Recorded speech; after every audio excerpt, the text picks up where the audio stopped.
Renungan pada hari ini diambil dari kitab Keluaran. Demikian firman Tuhan yang disampaikan di dalam Keluaran 12 ayat 29 sampai 33. Maka pada tengah malam Tuhan membunuh tiap-tiap anak sulung di tanah Mesir, dari anak sulung Fir'aun yang duduk di tahtanya sampai kepada anak sulung orang tawanan yang ada dalam liang tutupan, beserta segala anak sulung hewan. Lalu bangunlah Fir'aun pada malam itu bersama semua pegawainya dan semua orang Mesir, dan kedengarlah seruan yang hebat di Mesir, sebab tidak ada rumah yang tidak kematian. Lalu pada malam itu dipanggilnyalah Musa dan Harun, katanya, "Bangunlah, keluarlah dari tengah-tengah bangsaku, baik kamu maupun orang Israel. Pergilah, beribadahlah kepada Tuhan, seperti katamu itu.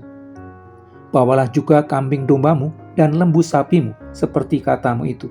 Tetapi pergilah, dan pohonkanlah juga berkat bagiku."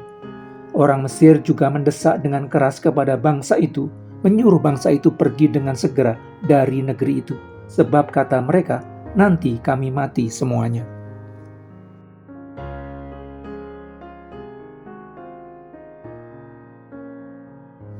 Sembilan hukuman berat yang diberikan Tuhan kepada Mesir belum membuka mata hati dan pikiran Fir'aun bahwa yang dihadapinya adalah kuasa maha besar yang tidak mungkin dilawannya.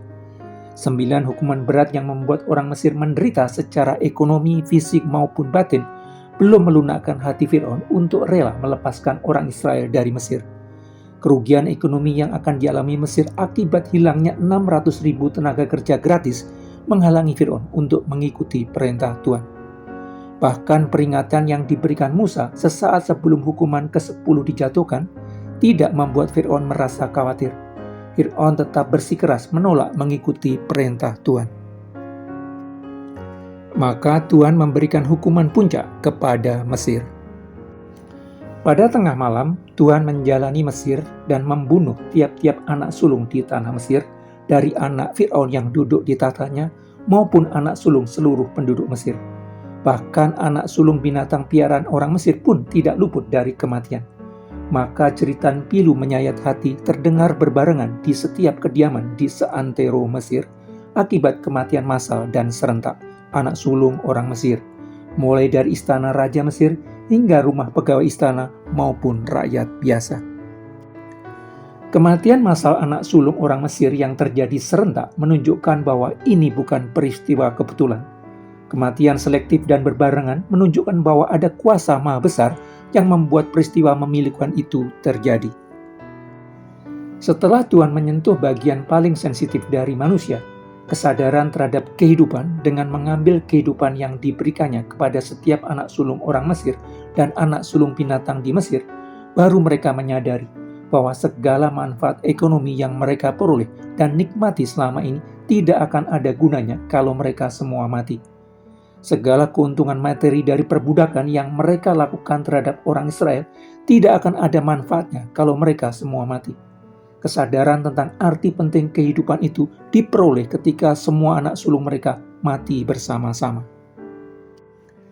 Kematian mendadak yang terjadi di sekitar seseorang selalu menyentakkan hati yang mengalaminya. Kematian tak terduga kerabat dekat biasanya membuka mata hati dan pikiran setiap orang yang mengalaminya bahwa kehidupan itu begitu rapuh. Kematian tiba-tiba sanak saudara umumnya menyadarkan orang bahwa masa hidup orang di dunia begitu terbatas dan terkadang berlalunya begitu terburu. Kehidupan orang bisa berakhir kapan saja. Kematian yang terjadi di sekitar seseorang selalu memberikan kesadaran bahwa hal terpenting di dalam diri manusia adalah kehidupan itu sendiri. Tidak ada gunanya memiliki begitu banyak barang yang menjadi simbol keberhasilan hidup kalau orang yang mencari dan mengejarnya mati. Tidak ada gunanya memiliki begitu banyak prestasi tinggi yang menjadi kebanggaan diri dan keluarga kalau orang yang mencari dan mengejarnya mati. Karena itu Fir'aun yang sebelumnya mengancam supaya Musa tidak menemuinya lagi, malah memanggil Musa untuk menemuinya pada malam itu juga. Fir'aun yang sebelumnya menahan dengan sekuat tenaga, malah mendesak orang Israel segera meninggalkan Mesir. Tidak hanya menginginkan, Fir'aun mendesak dengan keras supaya orang Israel pergi dari negeri mereka. Fir'aun yang sebelumnya berkeras menentang Tuhan harus mengikuti kehendak Tuhan, Allah Israel. Fir'aun yang sebelumnya berkeras menentang Tuhan harus tunduk kepada kehendak Tuhan, Allah Israel. 10 malapetaka yang menimpa Mesir merupakan akibat langsung dari kekerasan hati mereka yang menolak untuk mendengarkan Tuhan. Rangkaian penderitaan berat yang dialami Mesir merupakan hasil dari penolakan mereka untuk melakukan yang Tuhan perintahkan. Perubahan radikal Fir'aun terjadi setelah babak belur menghadapi berbagai bencana nasional berkelanjutan karena tidak mungkin mereka melawan Tuhan terus-menerus. Seberapa kuat Fir'aun mempertahankan kehendaknya, pada akhirnya kehendak Tuhan pasti terjadi, bukan kehendak Fir'aun. Seberapa kuat orang Mesir melawan, dengan sukarela ataupun dengan paksa, pasti kehendak Tuhan yang terjadi, bukan kehendak mereka. Karena itu, berbahagialah orang yang senantiasa takut akan Tuhan, tetapi orang yang mengeraskan hatinya akan jatuh ke dalam malapetaka. Tidak ada gunanya melawan tangan Tuhan yang kuat, karena pada akhirnya kehendak Tuhanlah yang terjadi di bumi.